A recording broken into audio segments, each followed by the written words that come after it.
مہمان نوازی کے آداب اور سنن کے بارے میں چند باتیں آج عرض کرنی ہے۔ حضرت سیدنا ابراہیم خلیل اللہ علیہ السلام انبیاء میں آپ کی مہمان نوازی مشہور ہے۔ سیدنا ابراہیم علیہ السلام کی آپ بڑے مہمان نواز تھے۔ ہر کھانے پر مہمان کی تلاش ہوتی، مہمان آئے تو ساتھ کھانا کھائیں۔ یہاں تک کہ کئی بار ایسا بھی ہوا کھانا بن گیا، کوئی مہمان ہی اٹھ کر مہمان کو ڈھونڈنے چلے گئے، کئی میل دور تلاش کیا کوئی مہمان مل جائے میں اس کے ساتھ کھانا کھاؤں۔ اللہ تعالیٰ نے فرشتوں کو انسانی صورت میں بھیج دیا۔ اب فرشتے ایک وقت میں کئی ڈیوٹیاں لے کر آتے ہیں۔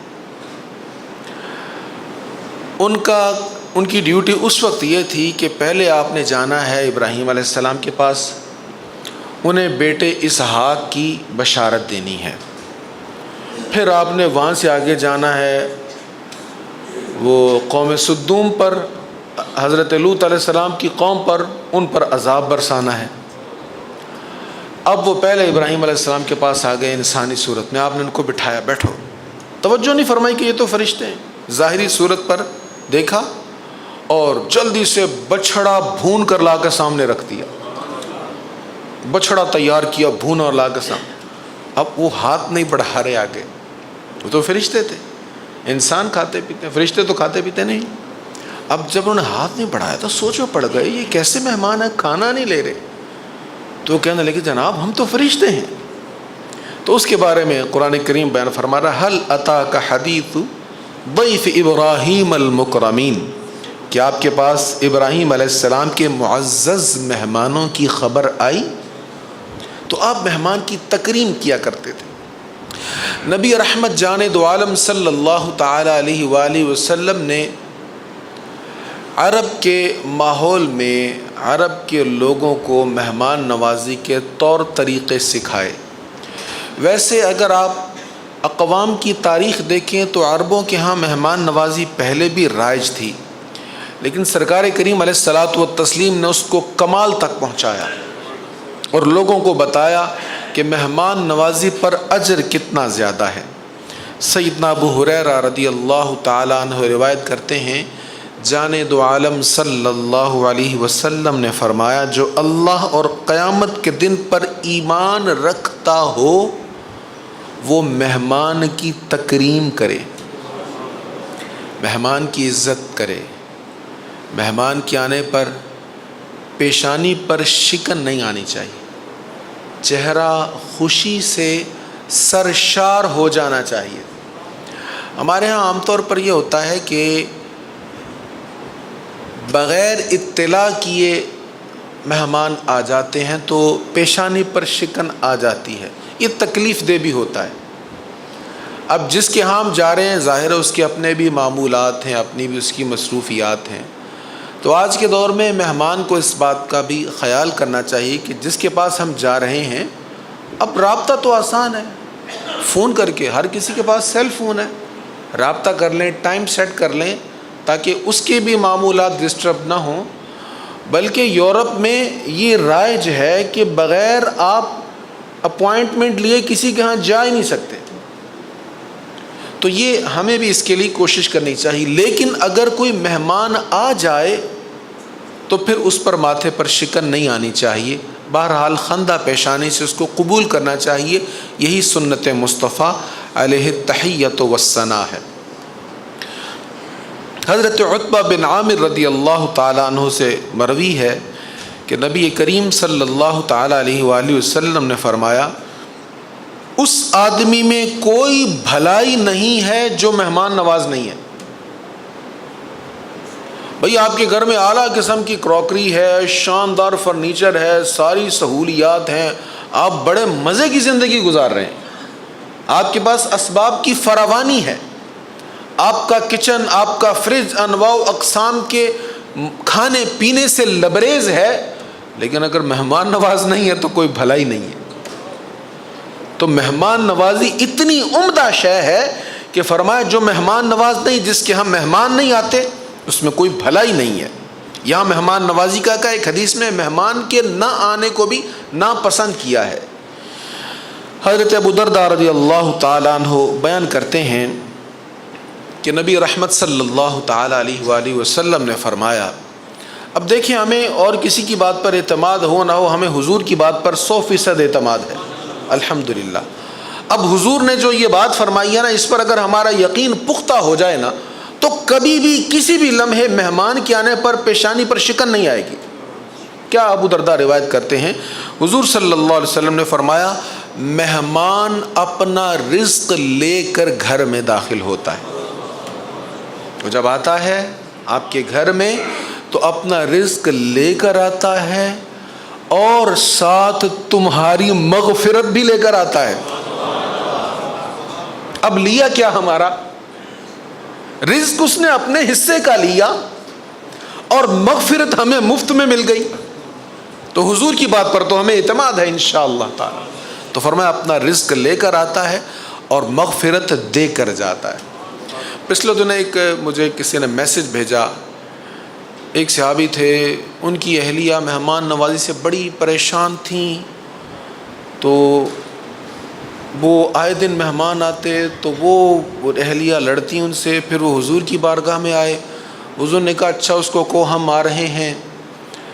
پھر حضور علیہ الصلوۃ والسلام اس کے ہاں مہمان بن کر چلے گئے، اور پھر حضور جب جا رہے تھے تو اس نے دیکھا کتنی ساری بلائیں ساتھ جا رہی ہیں، تو میں یہ حدیث ڈھونڈ رہا مجھے کہیں سے نہیں ملی۔ میں اکثر احباب کو کہا کرتا ہوں جب آپ کو کوئی میسج آئے، حدیث شریف آئے کریمہ آئے، تو پہلے اس کو ویریفائی کریں، اس کی تصدیق کریں۔ جب تک تصدیق نہ ہو اس کو بالکل آگے فارورڈ نہ کریں۔ جس حدیث کی تصدیق نہ ہو، آپ کو پتہ نہ ہو، اس کو آگے فارورڈ نہیں کرنا چاہیے۔ تو حضور علیہ الصلوۃ والسلام کی حدیث صحیح ہے، یہ کنز العمال شریف کی حدیث ہے کہ سرکار نے فرمایا جب مہمان آتا ہے اپنا کھانا اپنا رزق لے کر آتا ہے اور تمہیں مغفرت دے کر جاتا ہے۔ حضرت ثوبان رضی اللہ تعالی عنہ روایت کرتے ہیں کہ نبی رحمت صلی اللہ تعالی علیہ وآلہ وسلم نے فرمایا اپنے مہمان کے ساتھ کھاؤ، تنہا کھانے میں وہ شرم محسوس کرتا ہے۔ تو اگر آپ مہمان کے سامنے کھانا رکھیں کہ خود نہیں کھائیں گے تو اس کو تھوڑی سی جھجک ہوگی، اور اگر ساتھ مل کر کھانا کھائیں گے تو اس میں زیادہ محبت ہے۔ ہاں کبھی ایسا ہوتا ہے مہمان زیادہ ہیں اور مہمان نوازی والے افراد خانہ جو ہیں، کھانا سرو کرنے والے تھوڑے ہیں، تو ایسی صورت میں تو یہ ٹھیک ہے کہ پہلے انہی کو کھانا کھلایا جائے، کیونکہ اگر خود کھانے لگ جائیں گے تو کھانا سرو کرنے میں دقت ہوگی، اور اگر ایسی کوئی مجبوری نہیں ہے تو پھر ساتھ مل کر کھانا کھانا زیادہ اجر و ثواب والا کام ہے، یہ سنت مصطفیٰ بھی ہے۔ مہمان، اب ہمارے ہاں تو بڑا وقت تیز ہو گیا ہے، اب تو شادی پر بھی ٹائم ہوتا ہے، اتنے ٹائم آپ نے وہاں پہ پہنچنا ہے اور 9 بجے کلوز ہو جانا سب کچھ، تو لوگوں کو پتہ ہوتا ہے 9 بجے کلوزنگ کا ٹائم لکھا ہے، تو جو یہ جتنے بھی ہال ہیں یہ 10 بجے سے پہلے بند نہیں ہوئیں گے، تو چلو ہم 9:30 بھی چلے جائیں گے تو ہماری وہ حاضری لگ جائے گی، آدھے پونے گھنٹے کے لیے ہمارے ہاں آج کل چل رہا ہے۔ لیکن پرانے وقتوں میں ہم دیکھتے تھے کہ لوگ دوسروں کے گھروں میں جا کر مہمان نوازی کا کئی دن کا موقع دیتے تھے۔ اب اس کے بھی آداب نبی رحمت صلی اللہ علیہ وسلم نے عطا فرمائے ہیں۔ کسی دوسرے شہر میں جائیں، کسی کے گھر میں قیام کریں، تو حضور صلی اللہ تعالیٰ علیہ وآلہ وسلم نے فرمایا جس کے پاس مہمان آئے 3 دن اس کا حق ہے، مہمان کی 3 دن، جو مسافر مہمان آیا ہے 3 دن اس کی خوب خاطر مدارت کرنی چاہیے۔ اس کے بعد تبرع اور احسان ہے، اس کے بعد بھی اگر مہمان ٹھہرتا ہے تو یہ اس پر خرچ کرتا ہے تو یہ اس کی طرف سے نفلی صدقہ ہے، جو اس پر لازم تھا وہ 3 دن تھا۔ ایک حدیث میں 1 دن بہترین خدمت کا حکم ہے اور 3 دن اس کی لازمی خدمت کا حکم ہے، کہ پہلا دن جو ہے وہ بہترین خدمت ہونی چاہیے، اور ایک حدیث میں یہ بھی ارشاد ہے کہ مہمان کو چاہیے کہ 3 دن سے زیادہ میزبان کے ہاں قیام نہ کرے۔ لیکن اگر صورتحال ایسی ہے جیسے بچے ننیال میں جاتے ہیں یا ددیال میں جاتے ہیں، وہاں پر تاکید ہوتی ہے، گرمیوں کی چھٹیاں ہیں بھئی آپ ایک ہفتہ رہیں، تو وہاں پر ایسی کوئی ممانعت بھی نہیں ہے۔ ہمارے ہاں گھروں میں آج بھی یہ رواج ہے کہ گھر کے جو معمولات کے بستر ہوتے ہیں، اس کے علاوہ مہمانوں کے لیے الگ سے بستر بنائے جاتے ہیں۔ یہ بھی حدیث مصطفیٰ سے ثابت ہے۔ حضرت جابر بن عبداللہ رضی اللہ تعالیٰ عنہ روایت کرتے ہیں، نبی رحمت صلی اللہ علیہ وسلم نے فرمایا، ایک بستر انسان کا اپنا، آدمی کا اپنا، ایک بستر اس کی بیوی کا، اور ایک بستر مہمان کا، اور چوتھا بستر شیطان کا۔ اب اس حدیث سے علماء نے یہ استدلال کیا ہے کہ زائد بستر، جو فضول بستر خام خواہ بنائے جاتے ہیں، وہ نہیں بنانے چاہیے، لیکن اگر کوئی بستر بنا رہا ہے گھر کی ضرورت سے ہٹ کر، کچھ بستروں کو بنا رہا ہے کہ ہمارے ہاں پوری فیملیاں آتی ہیں، فیملیز آئیں گی اور بچے بھی ہوں گے، سب کے لیے الگ الگ بستر ہوگا، تو وہ جتنے بھی بستر بنائے جائیں گے وہ اس حدیث سے ثابت ہے، اور اس حدیث میں اس کی ترغیب بھی ہے۔ حضرت عقبہ بن عامر رضی اللہ تعالیٰ عنہ بیان کرتے ہیں، نبی پاک علیہ السلام نے فرمایا، وہ شخص برا ہے، بڑی اہم حدیث ہے، وہ شخص برا ہے جس کے پاس مہمان نہیں آتا۔ وہ شخص برا ہے جس کے پاس مہمان نہیں آتا۔ اس کا کیا مطلب ہے؟ ظاہری ہے اگر ہم کسی کے پاس مہمان جائیں اور وہ خندہ پیشانی سے نہ ملے، ہمیں اس کے رویے سے محسوس ہو کہ اس کو آنے میں، ہمارے پہنچنے میں دقت محسوس کر رہا ہے، اور بہانے سے ہمیں اظہار کر رہا ہے کہ میرا وقت بہت قیمتی ہے، تو اگلی بار ہم ذرا سوچ سمجھ کر جائیں گے۔ تو کسی شخص کے لیے یہ مناسب نہیں ہے کہ وہ مہمان کے آنے پر ایسا اس کے ساتھ رویہ کرے یا ایسا سخت رویہ کرے کہ وہ دوبارہ نہ آئے۔ اگر ایسا رویہ کرتا رہے گا، مہمان آنا چھوڑ دے گا، اور فرمایا جس کے پاس اس وجہ سے مہمان نہ آئے وہ اچھا شخص نہیں ہے، وہ برا شخص ہے۔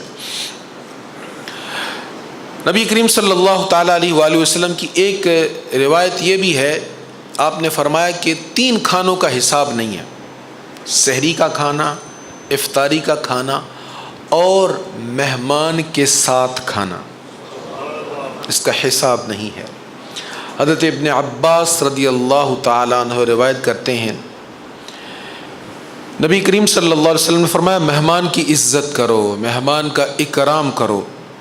سب سے پہلے حضرت جبرائیل علیہ السلام اسی کا رزق لے کر آتے ہیں جس کے ساتھ گھر والوں کا رزق ہوتا ہے۔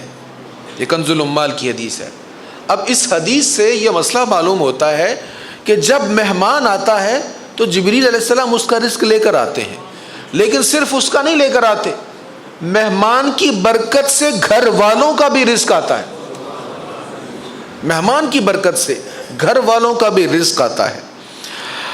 اچھا، اب یہاں سے مہمان نوازی کے آداب وغیرہ ساری چیزیں حدیث میں بیان ہوئی، لیکن ہمارے ہاں ایک یہ بھی طریقہ ہے کہ گھر میں جو ہم کھاتے ہیں، ایک تو ہے متوسط گھرانے کی بات، ایک غریب گھرانے کی بات ہے۔ متوسط گھرانے والے یہ پسند کرتے ہیں کہ مہمان آیا ہے، اگر ہم نے دال کھانی تھی تو چلو آج گوشت بنا لیتے ہیں، تو اچھی بات ہے، اس میں بڑا اجر و ثواب ہے، کیونکہ ایک حدیث میں ہے جس نے مہمان کے آنے پر جانور ذبح کیا اس کے لیے بڑا اجر و ثواب ہے۔ تو اسی طرح اگر گوشت وغیرہ بنائیں تو ثواب ہے، لیکن جو غریب ہے جس کے پاس گنجائش ہی دال کی ہے تو اس کو اس سے زائد تکلف نہیں کرنا چاہیے، اس کو اس سے زائد تکلف کی اجازت بھی نہیں ہے۔ حضرت سلمان رضی اللہ تعالیٰ روایت کرتے ہیں، نبی پاک صلی اللہ علیہ وسلم نے فرمایا کہ آدمی اپنے مہمان کی تکریم میں اپنی وسعت سے زیادہ تکلف نہ کرے، جتنی گنجائش ہے اتنا ہی اہتمام کرے، اسی اہتمام میں اگر خلوص ہوگا تو اللہ بے پناہ اجر عطا فرما دے گا۔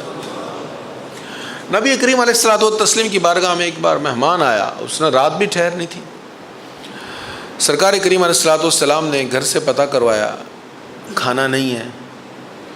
تمام ازواج مطہرات کے ہاں سے پتہ کروا لیا، جواب آیا، حضور پانی کے سوا کچھ بھی نہیں۔ اللہ اکبر۔ کریم آقا کے گھر میں ام المومنین فرماتی 40 دن تک، کئی بار ایسا ہوا 40 دن تک چولہا نہیں جلا۔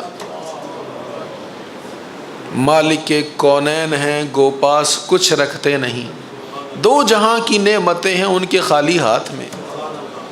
ایسا فقر حضور نے پسند فرمایا. آج ہمارے سامنے 3 کھانے ہوتے ہیں اور ہم کہتے ہیں مزہ نہیں آیا کھانے کا. اور یہاں کئی بار ایسا ہوا کہ سرکار کریم علیہ الصلاۃ والتسلیم نے کئی دن کچھ بھی نہیں کھایا.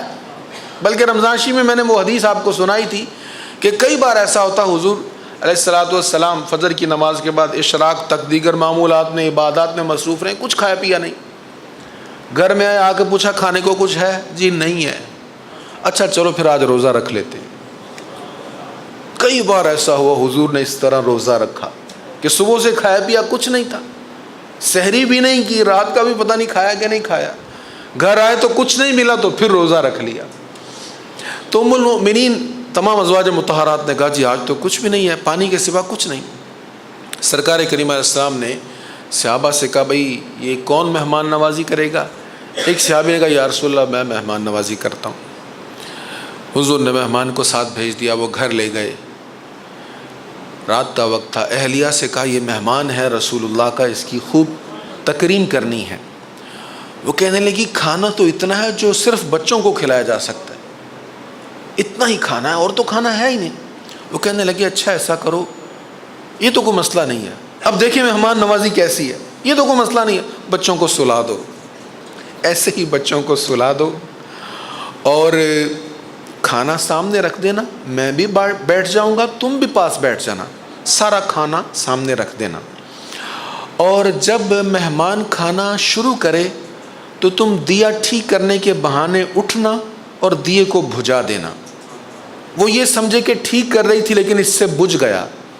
اب ہوتا یہ تھا کہ عام طور پر جب دیا بجھ جاتا تھا تو دوبارہ جلایا نہیں جاتا تھا, وہ پتھر مار مار کے تو جلانا پڑتا تھا, تو دوبارہ جلایا نہیں جاتا تھا کہ رات پڑ گئی اب سونا ہی ہے. ایسا ہی کیا اہلیہ صاحبہ نے, کھانا سامنے رکھا, جب مہمان نے کھانا شروع کیا تو دیے کو بجھا دیا گیا. اب یہ دونوں میاں بیوی ہاتھ ہلا رہے ہیں, آواز نکال رہے ہیں, کیوں؟ مہمان یہ نہ سمجھے میں اکیلا کھا رہا ہوں اور یہ بھوکے میری وجہ سے ہیں. کیونکہ جب مہمان یہ سمجھے گا کہ میری وجہ سے بھوکے ہیں, اس کو کھانے میں تکلف ہوگا, وہ شرمندگی محسوس کرے گا. تو اس کے ساتھ ہاتھ ہلاتے رہے, برتن ہلاتے رہے, اس نے پیٹ بھر کے کھانا کھا لیا. یہ سارے بھوکے سو گئے. صبح حضور کی بارگاہ میں حاضر ہوئے تو دیکھا سرکار علیہ الصلاۃ والسلام کے سامنے ہے, تو حضور نے دیکھ کر مسکرانا شروع کر دیا. مسکرا کے دیکھا اور حضور نے فرمایا آج رات تمہاری مہمان نوازی پر رب بھی مسکراتا رہا. یعنی اللہ تعالیٰ کو تیری مہمان نوازی بڑی پسند آئی. تو غربت میں بھی ایسی مہمان نوازی ہو سکتی ہے جس سے اللہ کی رضا حاصل ہو جائے. مہمان کی تکریم بھی کرنی چاہیے.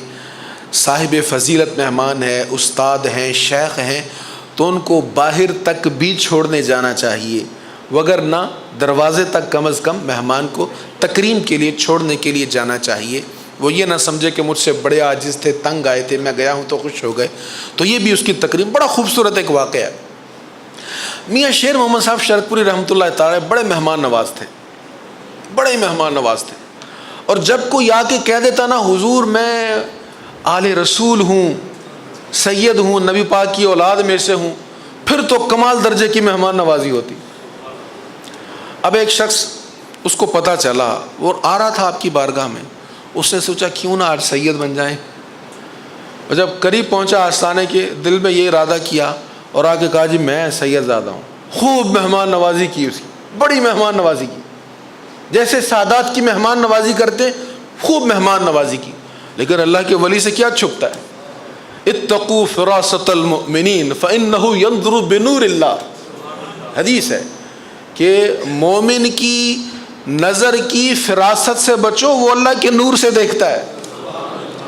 اب مہمان نوازی کی تو اس کو چھوڑنے کے لیے باہر آئے, دور تک آئے, جہاں سے اس نے سوچا تھا نا آج سید بنتے, وہاں تک آئے. آ کے کہا بیلیا ایتھوں تو سید بنیا سی ہن جا. کیسے اللہ والے.